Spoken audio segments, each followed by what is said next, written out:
بے سہاروں کو اپنا بنا لیجئے، سایہ عافیت میں بسا لیجئے۔ آپ نے خودکشی کے حوالے سے ہمیشہ عذاب کی تعویل ایک لمبے عذاب سے کی تھی، ہاں جی، کیا کسی صحیح حدیث سے ثابت ہے کہ خودکشی والے کرنے والے کی بھی مغفرت ہو سکتی ہے؟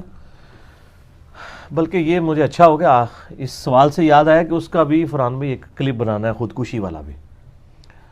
خودکشی کے حوالے سے میں نے پچھلی دفعہ ڈیٹیل سے سوسائڈ کے اوپر ڈسکشن کی تھی کہ بخاری مسلم میں احادیث بھی بیان کی تھی کہ ہمیشہ کے لیے دوزخ میں اس کے اوپر وہ عذاب مسلط کر دیا جائے گا جو وہ جس طریقے سے اس نے خودکشی کی ہے۔ اگر کسی نے گلا کاٹا ہے تو وہ گلا ہی کاٹتا رہے گا اپنا، کسی نے زہر کھایا تو زہر کھاتا رہے گا، نعوذ باللہ۔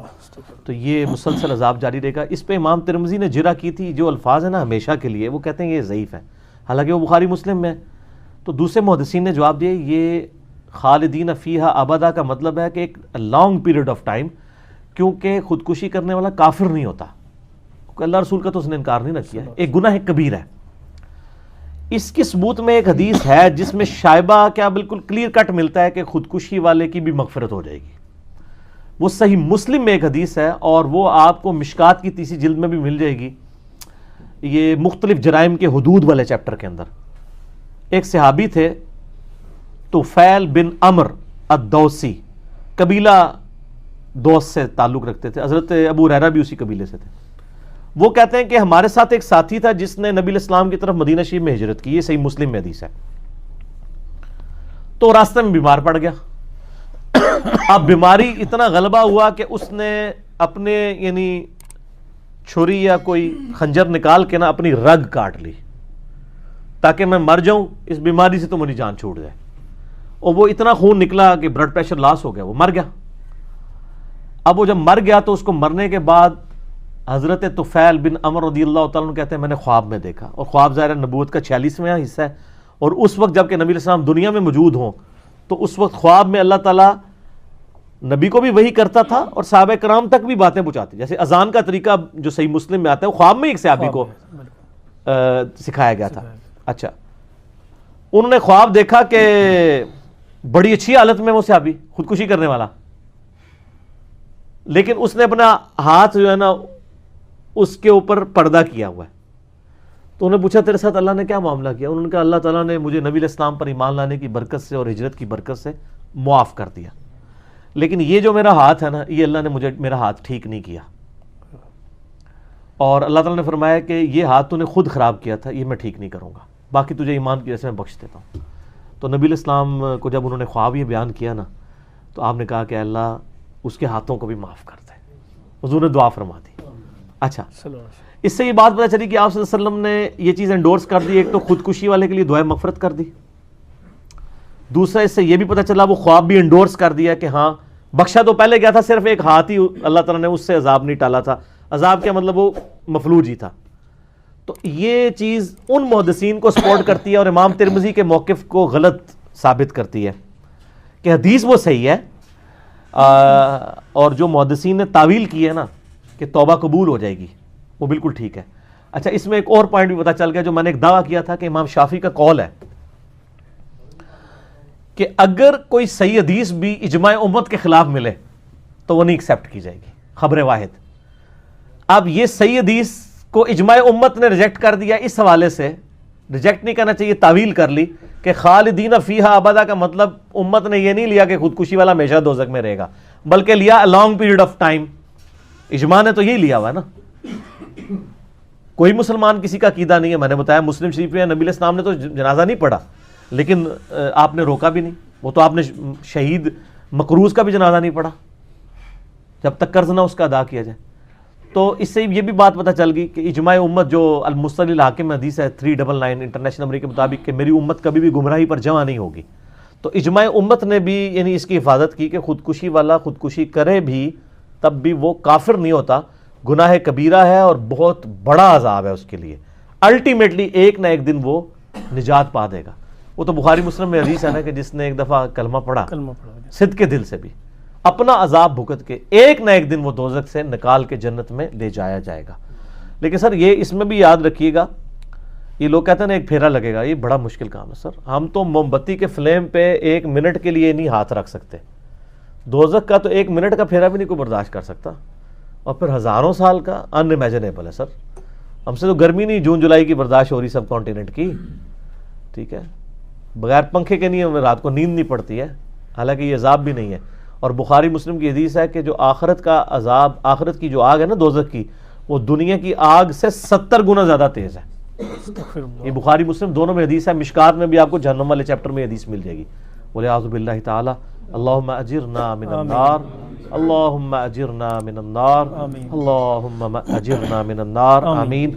اللہم من احییتہ منا فاحیہ علی الاسلام، ومن توفیتہ منا فتوفہ علی الایمان، آمین. اگلا سوال ہے جی، عموماً سوشل میڈیا پر کسی نان مسلم کی موت پر بھی مسلمان بھائی RIP یعنی ریسٹ ان پیس کے دعائیہ کلمات پوسٹ یا ٹیکسٹ کرتے ہیں. کیا اسلامی عقیدہ کی روح سے ایسا کرنا درست ہے؟ پلیز وضاحت فرما دیں. مرنے کے بعد تو کسی کافر کو آپ دعا نہیں دے سکتے، یہ حرام ہے، اور خدا نخواستہ اسے جائز سمجھا تو یہ کفر کی کیٹیگری میں فال کرے گا. صراحتاً قرآن حکیم میں اللہ تعالیٰ نے اس کو منع کیا ہے. اور کس کو منع کیا؟ پیغمبر کو، نبی صلی اللہ علیہ وآلہ وسلم کو، سیدنا ابراہیم کو، آپ علیہ السلام کے صحابہ کو. آپ سورہ توبہ کے بالکل اینڈ میں پہنچ جائیں نا تو اس حوالے سے بڑی ڈیسائسو آیات ہیں جو مسلمانوں کا عقیدہ کلیئر کر دیں گی. اور اس مسئلے کو ہلکا نہ جانے، جس کا دل کرتا ہے وہ جناب فوراً لکھ دیتا ہے RIP ریسٹ ان پیس کافر کے لیے. مسلمان کے لیے چاہے وہ آپ کے فرقے کا ہے یا نہیں ہے، کلمہ گو ہے، آپ لکھ سکتے ہیں، اس کا جنازہ بھی پڑھیں، اس کے لیے دعائے مغفرت بھی کریں. کلمہ گو مشرک ہے تب بھی کریں، اللہ کا معاملہ ہے، کلمہ گو ہے نا وہ، اللہ تعالیٰ اس کے سرکمسٹانسز دیکھ کے ڈیسائیڈ کرے گا. لیکن جو کافر مشرک ہے، جس نے کلمہ ہی نہیں پڑھا، جس نے نبی علیہ السلام کو پروفٹ ہی نہیں مانا، اس کا معاملہ اللہ کے سپرد، آپ اس کے لیے دعا نہیں کر سکتے. یہ دیکھیں سورہ توبہ میں اینڈ پہ جا کے یہ آیات نمبر ہیں 113 اور 114. اعوذ باللہ من الشیطان الرجیم. ما کان للنبی والذین آمنوا، کسی نبی کے لیے یہ شایع نہیں ہے اور نہ ہی ایمان والوں کے لیے، ان یستغفروا للمشرکین، کہ وہ کسی مشرک کے لیے استغفار کریں. یہاں مشرک سے مراد وہ اہل حدیث جس کو مشرک کہتے ہیں وہ والا نہیں، مشرک سے مراد بت پرست مشرک، کافر مشرک. وَلَوْ كَانُوا أُولِي قُرْبَى، چاہے وہ اس کا قریبی رشتہ دار ہی کیوں نہ ہو، مِن بَعْدِ مَا تَبَيَّنَ لَهُمْ أَنَّهُمْ أَصْحَابُ الْجَحِيمِ، اس کے بعد کہ جب اس پہ یہ بات کھل چکی ہے کہ وہ دوزخی ہی ہوگا. ظاہر ہے کہ جنرل رول یہی ہے کہ جو مشرک ہے وہ دوزخ میں جائے گا. باقی اللہ تعالیٰ کسی کو سرکمسٹانسز دیکھتے ہوئے کسی کے جزوی ایمان کے اوپر چھوڑ دے تو اللہ کو کوئی دھونس نہیں کسی کی. وہ بخاری مسلم میں حدیث ہے، ایک بندے کی موت کا وقت قریب آیا، اس نے اپنی اولاد کو اکٹھا کر کے کہا بتاؤ میں تمہارا کیسا باپ تھا؟ بڑا اچھا. ان کا پھر میری ایک خواہش پوری کرو، جب میں مر جاؤں میری لاش کے ٹکڑے ٹکڑے کر دینا، اس کو آگ لگا دینا، اس کی راکھ ہواؤں میں سمندروں میں بکھیر دینا. لَإِن قَدَرَ اللَّهُ عَلَيَّ، اگر اللہ نے میرے پہ قدرت پا لی تو مجھے ایسا عذاب دے گا جو کسی کو نہ دیا ہوگا. تو یہ صراحتاً کفر ہے. یہ عقیدہ کہ اگر راکھ بکھیر دی جائے تو اللہ تعالیٰ زندہ نہیں کر سکتا، اس لیے تو وہ کرنا چاہ رہا تھا. جب وہ مر گیا تو مرنے کے بعد اس کے بیٹوں نے یہی کچھ کیا. بخاری مسلم کے الفاظ ہیں، مشکات میں آپ کو اللہ کی رحمت والے چیپٹر میں 2 جلد کے سٹارٹ میں مل جائے گا. تو اللہ تعالیٰ نے ہواؤں کو، پانیوں کو حکم دیا، زمین کو کہ اس کے اجزاء جمع کرو، زندہ کر لیا. پھنس گیا، جس سے بھاگا تھا وہی چیز سامنے آ گئی. اللہ نے کہا یہ تو نے کیوں کیا؟ کہ یا اللہ تجھے ڈر گیا تھا. تو اللہ نے فرمایا تیرا یہ عقیدہ تھا تجھے مرنے کے بعد کوئی زندہ کر کے پوچھے گا. اس نے کہا یا اللہ میرا یہ عقیدہ تھا کہ مرنے کے بعد مجھے کوئی زندہ کرے گا، لیکن اس طریقے سے وہ سمجھتا تھا کہ اگر میری راکھ بکھیر دی گئی تو میرا مالک مجھے زندہ نہیں کر سکے گا. اس کا کفر جزوی تھا، کلی نہیں تھا. جزوی یہ تھا کہ اگر راکھ بکھر گئی پھر میں زندہ نہیں ہوں گا، اگر میری لاش ہی دفنائی گی تو میں زندہ ہو جاؤں گا. لیکن کفر تو کفر ہے. ابن حجر اسقلانی نے بھی اس پہ پوری بحث کی ہے کہ کفر کر کے مرا ہے وہ، لیکن اللہ نے اس کے جزوی کفر کو ایکسیپٹ کر لیا، اس کی کم عقلی کی وجہ سے، نااہلی کی وجہ سے. اللہ نے فرمایا تیرا واقعی یقین تھا، یا اللہ جا تجھے بخش دیا. اللہ نے بخش دیا. اسی میں کہتا ہوں کلمہ کو مشرک جو ہے نا، اللہ کو ایک مانتا ہے، نماز اللہ کی پڑھتا ہے، نماز میں ایاک نعبد و ایاک نستعین پڑھتا ہے، اس کے باوجود کسی بابے کو پکار لیتا ہے، کوئی اور مسئلہ کرتا ہے، آپ اس کی اصلاح کریں، اس پہ فتویٰ نہ لگائیں کہ اس کو آپ دوزخ میں پھینکیں اور کہ یہ مر گیا میں نے اس کا جنازہ ہی نہیں پڑھنا. ویسے تو وہ بھی آپ کے ساتھ یہی کرتے ہیں, مر گیا مردود, نہ فاتحہ نہ درود, وہ بھی یہی کچھ کر رہے ہیں.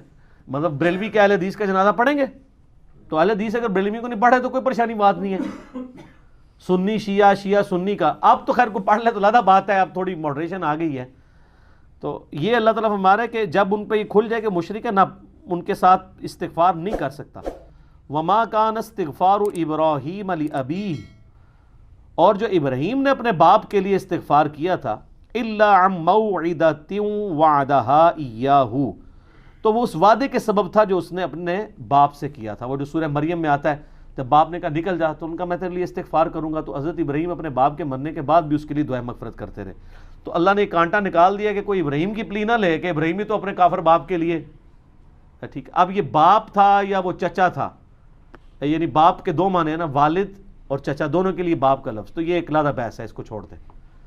تو یہاں پہ باپ ہے, تو باپ کے لیے جو اس نے استغفار کی تو اس وعدے کے سبب تھی. فلما تبین لہ انہ عدو للہ, لیکن جب اس پہ یہ چیز کھل گئی کہ وہ اللہ کا دشمن ہے, تبرأ منہ, تو انہوں نے پھر اعلان برات کر دیا. ٹھیک ہے. ان ابراہیم لأواہ حلیم, ابراہیم علیہ السلام جو ہے وہ آہیں اور سسکیاں بھرنے والے اور حلم والے تھے. یعنی ابراہیم علیہ السلام نرم دل تھے, اس لیے وہ اپنے باپ کے لیے ان کے مرنے کے بعد بھی دعا کرتے رہے. کیا نرم دل تھے. قرآن میں آتا ہے نا, فرشتے جب انسانی شکل میں آئے, سورہ ذاریات میں ڈیٹیل آتی ہے, تو ان کے لیے بنا و بچھڑا لے آئے, جب رکھا. اب حضرت ابراہیم کو تو نہیں پتا تھا یہ فرشتے ہیں, آپ کے بزرگوں کے علم غیب ہے, حضرت ابراہیم کو نہیں تھا جب تک اللہ بتائے نا. نال نال ٹھیک ہے عرض کریں گے. تو جب انہوں نے نہ کھایا نا تو ان کے دل میں, قرآن میں آتا ہے کہ ان کے دل میں خوف آیا کہ یہ, کیونکہ دشمن جو ہوتا تھا نا وہ نمک نہیں کسی گھر کا کھاتا تھا, ورنہ اس کے ساتھ وفاداری کرنی پڑتی تھی. اس طرح کے ایٹیکیٹس اس جاہلیت کے دور میں بھی تھے. تو انہوں نے کہا یہ لگتا ہے غلط ارادے سے ہیں, اس لیے میرے گھر کا نمک نہیں کھا رہے. تو پھر فرشتوں نے کہا گھبرائیے نہیں, ہم ایک قوم کی طرف بھیجے گئے ہیں, قوم لوط کی طرف, ان کو تباہ و برباد کرنے کے لیے. تو قرآن میں آتا ہے کہ وہ پھر قوم لوط کے معاملے میں بھی جھگڑنا شروع ہو گیا. قرآن نے اس جھگڑے کا ذکر نہیں کیا, لیکن تورات میں وہ پورا جھگڑا موجود ہے. کیا تھا؟ اب چونکہ نرم دل تھے تو حضرت ابراہیم علیہ السلام نے کہا اچھا کیا کرنا ہے مارنے کے لیے, ان کو اوپر سے نیچے پھینکیں گے, پتھروں کی بارش کریں گے. تو انہوں نے فرشتوں سے کہا کہ اچھا یہ بتاؤ, اگر 10 ایمان والے ہوئے وہاں پہ تو ان کی وجہ سے باقیوں کو بھی چھوڑ دینا یار. انہوں نے کہا جی چلے ٹھیک ہے, اگر 10 بھی ہوئے نا ہم ان پہ عذاب نہیں کریں گے. وہ اس لیے کہ ان کو پتا تھا کتنے ہیں, اللہ نے بھیجا ہوا تھا. حضرت ابراہیم نے کہا یار اچھا, انہوں نے کہا نہیں 5, اگر 5 مومن نکل آئے لوط کی قوم میں, پوری قوم میں, تم نے عذاب نہیں بھیجنا. انہوں نے کہا جی ڈن.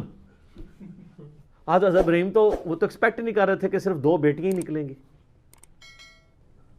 ہاں رائے ونڈ اجتماع میں 16 لاکھ بندہ اکٹھا ہوتا ہے, اور ملتان اجتماع میں بھی 20 لاکھ بندہ اکٹھا ہوتا ہے.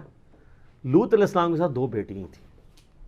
یہ جو آپ اتنے بڑے بڑے مجمع دیکھ رہے ہیں نا, یہ محمد رسول اللہ کی کرامت ہے زندہ.